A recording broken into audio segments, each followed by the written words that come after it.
নমস্কাৰ সকলোকে পুনৰবাৰ আসাম সাৰ্ভিস চেনেলটোলৈ আন্তৰিক স্বাগতম জনাইছো 2024 চনত অসম চৰকাৰৰ ফালৰ পৰা এটা অতি ভাল আৰু গুৰুত্বপূৰ্ণ স্কিম মুকলি হৈছে স্কিমটো হৈছে ফ্ৰী সিলাই মেচিন বা সুইং মেচিনৰ বাবে গতিকে ফ্ৰী সিলাই মেচিনৰ বাবে কেনেকৈ এপ্লাই কৰিব ইয়াৰ সম্পূৰ্ণ স্টেপ বাই স্টেপ প্ৰসেছ লগতে কি ডকুমেন্টছ লাগিব সকলোখিনি এইটো ভিডিওতে আপোনালোকে জানিব পাৰিব গতিকে আপোনালোকে ভিডিওটো স্কিপ নকৰি সম্পূৰ্ণ শেষলৈকে চাই ল'ব আৰু ভিডিওটো ভাল লাগিলে অনুগ্ৰহ কৰি এটা লাইক কৰিব আৰু এই চেনেলটো যদি এতিয়ালৈকে আপুনি সাবস্ক্ৰাইব কৰি লোৱা নাই তেনেহলে এনেকুৱা ধৰণৰ ইনফৰমেটিভ ভিডিওসমূহ পাই থাকিবলৈ চেনেলটো সাবস্ক্ৰাইব কৰি বেল আইকনটো প্ৰেছ কৰি অল নটিফিকেশন অন কৰি থব তেতিয়া আপুনি আমাৰ সকলোবোৰ ভিডিও পোনপ্ৰথমতে পাই থাকিব প্ৰথমে আপোনালোকে এই ৱেবছাইটটোলৈ আহিব লাগিব এই ৱেবছাইটটোৰ লিংক এই ভিডিওটোৰ ডেসক্ৰিপচনত দি থোৱা হৈছে ডেসক্ৰিপচনৰ লিংকটোত ক্লিক কৰি আপোনালোকে অতি সহজতে এই ৱেবছাইটটোত ভিজিট কৰিব পাৰিব তাৰ আগতে জানি লও আহক এই ফ্ৰী সিলাই মেচিনৰ বাবে কোন সকল লোকে এপ্লাই কৰিব পাৰিব সবিশেষ জানি লও আহক এইখনি হৈছে প্ৰকাশ পোৱা অফিচিয়েল নোটিছখন ইয়াতে সকলোখিনি স্পষ্টভাৱে উল্লেখ কৰিছে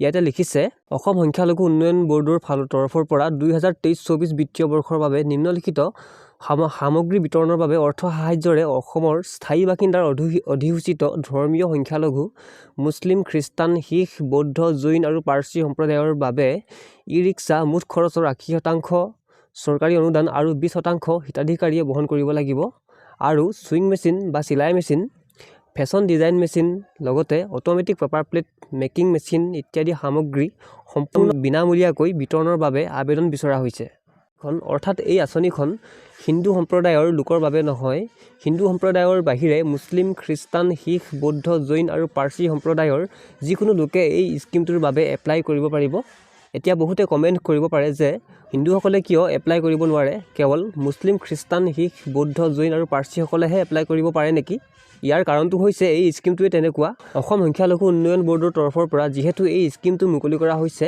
গতিকে অসমৰ যিসকল সংখ্যালঘু সম্প্ৰদায় যেনে মুছলিম খ্ৰীষ্টান শিখ বৌদ্ধ জৈন আৰু পাৰ্চী সম্প্ৰদায়ৰ লোকে এই স্কিমটোৰ বাবে বিশেষকৈ এপ্লাই কৰিব পাৰিব ইয়াতে সিলাই মেচিনৰ বাহিৰেও e rickshaw fashion design machine automatic paper plate making মেচিনৰ বাবেও এপ্লাই কৰিব পাৰিব কিন্তু এই ভিডিওটোত বিশেষকৈ ফ্ৰী সিলাই মেচিনৰ বাবে কেনেকৈ এপ্লাই কৰিব সেই বিষয়ে আলোচনা কৰিম বাকি ই-ৰিক্সা ফেশন ডিজাইন মেচিন আৰু অটোমেটিক পেপাৰ প্লেট মেকিং মেচিনৰ বাবে ভিডিও লাগিলে কমেন্ট কৰিব ইয়াৰ ওপৰতো ভিডিও লৈ না হ'ব ই-ৰিক্সাৰ বাবে এপ্লাই কৰিলে ই-ৰিক্সাখনৰ যিমান দাম তাৰ 20% টকা দিব লাগিব বাকি সিলাই মেচিন ফেশন ডিজাইন মেচিন আৰু অটোমেটিক পেপাৰ প্লেট মেকিং মেচিনৰ বাবে কোনো ধৰণৰ পইচা দিব নালাগে সম্পূৰ্ণ বিনামূলীয়াকৈ দিয়া হ'ব এপ্লাই কৰিবৰ বাবে আবেদনকাৰীসকলৰ বছৰেকীয়া ইনকাম 3 লাখ টকাতকৈ বেছি হ'ব নালাগিব লগতে আত্মসহায়ক গোটেও ইয়াৰ বাবে এপ্লাই কৰিব পাৰিব আৰু অনলাইন এপ্লাই কৰাৰ লাষ্ট ডেট হৈছে 17 জানুৱাৰী 2024 আৰু এই ৱেবছাইটটোত গৈ আপোনালোকে অনলাইন এপ্লাই কৰিব পাৰিব এতিয়া ফ্ৰী সিলাই মেচিনৰ বাবে এপ্লাই কৰিবৰ বাবে কি অৰ্হতাৰ প্ৰয়োজন হ'ব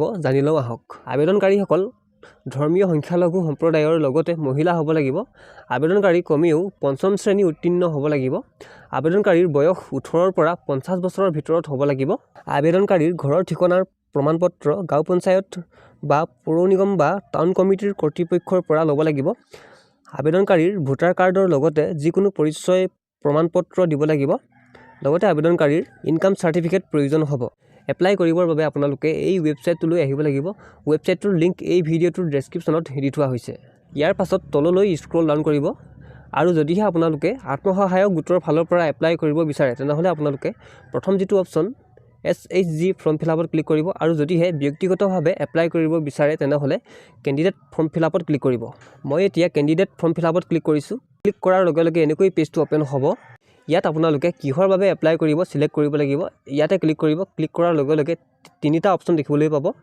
ইয়াত আপোনালোকে সুইং মেচিনৰ বাহিৰেও UPSC কোচিং আৰু ই-ৰিক্সাৰ বাবে এপ্লাই কৰিব পাৰিব আমি যেহেতু সিলাই মেচিনৰ বাবে এপ্লাই কৰিব লাগে গতিকে আমি মাজৰ অপচনটো ডিস্ট্ৰিবিউচন অফ সুইং মেচিনত ক্লিক কৰিছো আৰু ক্লিক কৰাৰ লগে লগে এনেকৈ আপুনি সম্পূৰ্ণ পেজটো দেখিবলৈ পাব ইয়াত প্ৰথমে যিজনে এপ্লাই কৰিব তেখেতৰ পাৰ্সোনেল ইনফৰমেশন সমূহ ফিলআপ কৰিব লাগিব প্ৰথমে ইয়াত কেণ্ডিডেটৰ নামটো দিব ইয়াত দেউতাকৰ নামটো দিব ইয়াতে মোবাইল নাম্বাৰটো বহাই দিব সেক্স বা জেন্ডাৰ সিলেক্ট কৰিব মেল ফিমেল আদাৰ্স যি হয় সিলেক্ট কৰিব ভিলেজ ইয়াত আপোনাৰ ভিলেজৰ নামটো ইয়াত বহাই দিব পোষ্ট অফিচ ইয়াত বহাই দিব পুলিচ ষ্টেচনৰ নামটো লিখি দিব তাৰ পাছত সিলেক্ট ষ্টেট সিলেক্ট কৰিব আসাম ষ্টেটটো আসামেই হ'ব যেহেতু তাৰ পাছত ডিস্ট্ৰিক্ট সিলেক্ট কৰিব ডিস্ট্ৰিক্ট কি হয় সিলেক্ট কৰি দিব ইয়াৰ পৰা সকলোখিনি ডিস্ট্ৰিক্ট ইয়াতে আপোনালোকে দেখিবলৈ পাব অসমৰ বিশেষকৈ ইয়াৰ পৰা আপুনি সিলেক্ট কৰি দিব তাৰ পাছত ব্লক সিলেক্ট কৰিব তাৰ পাছত পোষ্টেল পিন কোড যিটো পিনক'ড আপোনাৰ হয় সেইটো ইয়াতে বহাই দিব। তাৰপাছত ডেট অফ বাৰ্থটো ইয়াতে বহাই দিব।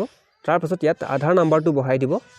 তললৈ স্ক্ৰল ডাউন কৰিব আৰু ইয়াতে কোৱালিফিকেশ্যন ইনফৰমেশ্যন ফিল আপ কৰিব লাগিব। ইয়াতে ক্লিক কৰিব। ক্লিক কৰাৰ পাছত ইয়াতে আপুনি কি পাছ হয় সেইটো ইয়াতে চিলেক্ট কৰি দিব। ক্লাছ 5 পাছ, ক্লাছ 8 পাছ, মাধ্যমিক, HS, SLC, গ্ৰেজুৱেশ্যন কি হয় আপুনি সেইটো ইয়াতে চিলেক্ট কৰি দিব। আৰু যদিহে আপুনি ইয়াতে নাপায় তেনেহ'লে আপুনি ছাইডত ইয়াত থকা যিটো দেখিছে আদাৰ কোৱালিফিকেশ্যন ইফ এনি ইয়াতে আপুনি লিখি দিব পাৰিব। আদাৰ ইনফৰমেশ্যনত আপোনাৰ কাষ্টটো চিলেক্ট কৰিব। এনেদৰে OBC MOBC কি হয় আপুনি চিলেক্ট কৰিব। কমিউনিটি চিলেক্ট কৰিব কি হয়, খ্ৰীষ্ট, বুদ্ধ, জৈন, মুছলিম, পাৰ্চী কি হয় আপুনি সেইটো চিলেক্ট কৰিব। ৰিলিজন ইয়াতে আপুনি নিদিলেও হ'ব আৰু যদিহে দিব বিচাৰে তেনেহ'লে দিব পাৰিব। ইয়াতে যিবোৰ অপশ্যনত ষ্টাৰ চিনৰ সৈতে ৰিকুৱাৰ্ড আছে সেইবোৰ আপুনি ফিল আপ কৰিব লাগিব। যদিহে আপুনি ফিল আপ নকৰে তেনেহ'লে ফৰ্মখন আপুনি ছাবমিট কৰিব নোৱাৰিব। আৰু যিবোৰ অপশ্যনত ৰিকুৱাৰ্ড চিনটো নাই সেইবোৰ অপশ্যন আপুনি ফিল আপ নকৰিলেও আপুনি এপ্লাই কৰিব পাৰিব, আপোনাৰ ফৰ্মখন ছাবমিট হৈ যাব।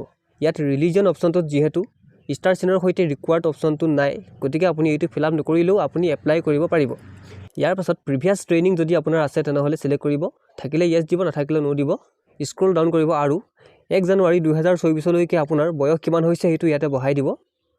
তাৰপাছত ইয়াতে আপোনাৰ এনুৱেল ইনকাম বা বাৰ্ষিক আয় ইনকাম চাৰ্টিফিকেটৰ পৰা চাই আপুনি ইয়াতে বহাই দিব।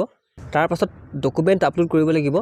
প্ৰথমে লাগিব আপোনাৰ একপি পাছপোৰ্ট চাইজৰ ফটো আৰু ছিগনেচাৰ এটা। তাৰপাছত আইডেণ্টিটি প্ৰুফ লাগিব। আইডেণ্টিটি প্ৰুফত আপুনি ভোটাৰ ID কাৰ্ড, আধাৰ কাৰ্ড, পান কাৰ্ড বা যিকোনো আইডেণ্টিটি প্ৰুফৰ ডকুমেণ্ট আপলোড কৰিব পাৰিব। এড্ৰেছ প্ৰুফত আপুনি আধাৰ কাৰ্ড আপলোড কৰিব লাগিব। তাৰপাছত লাগিব স্কুল চাৰ্টিফিকেট। তাৰপাছত কাষ্ট চাৰ্টিফিকেট লাগিব, ইনকাম চাৰ্টিফিকেট আৰু এজ প্ৰুফ। এজ প্ৰুফৰ ক্ষেত্ৰত আপুনি admit card, HSLC admit card বা যিকোনো আপোনাৰ এজ প্ৰুফৰ ডকুমেণ্ট আপলোড কৰিব পাৰিব। ফটো আৰু ছিগনেচাৰ JPG ফৰ্মেটত থাকিব লাগিব। ফটো আৰু ছিগনেচাৰৰ বাহিৰে বাকী সকলোখিনি ডকুমেণ্ট PDF ফৰ্মেটত আপলোড কৰিব লাগিব। প্ৰথমে ফটো আপলোড কৰিবৰ বাবে ইয়াতে ক্লিক কৰিব। ক্লিক কৰাৰ লগে লগে এনেকৈ অ'পেন হ'ব, আপোনাৰ ফাইল এক্সপ্ল'ৰাৰ অ'পেন হ'ব। ইয়াতে ক্লিক কৰিব। ক্লিক কৰাৰ পাছত আপোনাৰ যিটো ফাইলত আপোনাৰ ফটো আছে সেই ফাইলত গৈ আপুনি ফটোকপি চিলেক্ট কৰি দিব। চিলেক্ট কৰি দিয়াৰ লগে লগে ইয়াতে আপোনাৰ আপলোড হৈ যাব। বাকী সকলোখিনি ডকুমেণ্ট ৰেডি কৰি আপুনি এনেদৰে আপলোড কৰিব লাগিব। তাৰপাছত চিম্পলি ছাবমিট বুটামটোত ক্লিক কৰি দিব। ইয়াৰ লগে লগে আপোনালৈ এটা OTP আহিব। OTPটো বহাই আপুনি পুনৰ ছাবমিট কৰিব আৰু আপোনাৰ ছাবমিট ছাকচেছফুল হৈ যাব। মোৰ ওচৰত যিহেতু মাইনৰিটি কেণ্ডিডেট নাই বা মাইনৰিটি কেণ্ডিডেটৰ প্ৰপাৰ ডকুমেণ্টছ নাই গতিকে মই আপোনাক ইয়াৰ আগৰ প্ৰচেছটো কৰি দেখাব নোৱাৰিলোঁ। কিন্তু চিম্পুল কোনো কথা নাই, কিবা অসুবিধা থাকিলে কমেণ্ট কৰিব, মই নিশ্চয় আপোনাক কমেণ্টৰ ৰিপ্লাই দিবলৈ চেষ্টা কৰিম। আজিলৈ ইমানেই, ধন্যবাদ। জয় আই অসম।